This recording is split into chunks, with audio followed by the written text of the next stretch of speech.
दोस्तों नमस्ते प्रणाम जय श्री राम जी राधे राधे। आप सबके स्वागत करती हूँ अपने यूट्यूब चैनल में। मेरी प्यारी बहनी सखियों सहेलियों दीदी माताएं को स्वागत है। तो आज मैं बहुत ही प्यारा शिव जी का गीत भजन लेकर आई हूँ, तो आप लोग जरूर सुनिएगा। अच्छा लगेगा तो छोटा सा प्यारा सा कमेंट करिएगा और शुरू से लेकर अंत तक सुनिएगा। चलिए बने रहिएगा, मैं सुनाने जा रही हूँ।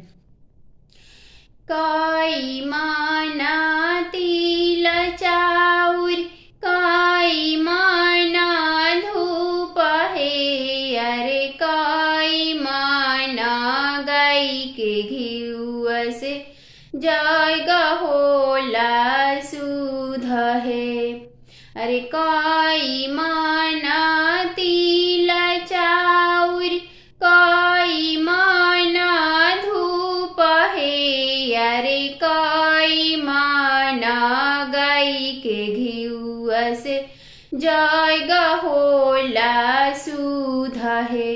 अरे मई काई माना गाय के घिउआ से जग होला सुध है। अरे सावा माना तिल चाउर सावा माना धूप है, अरे मैं सावा माना गाय के घिउआ से जग होला सुध है। अरे सावा माना तिल चाउर सावा माना धूप है, अरे मैं सावा माना गाय के घिउआ से जग होला सुध है।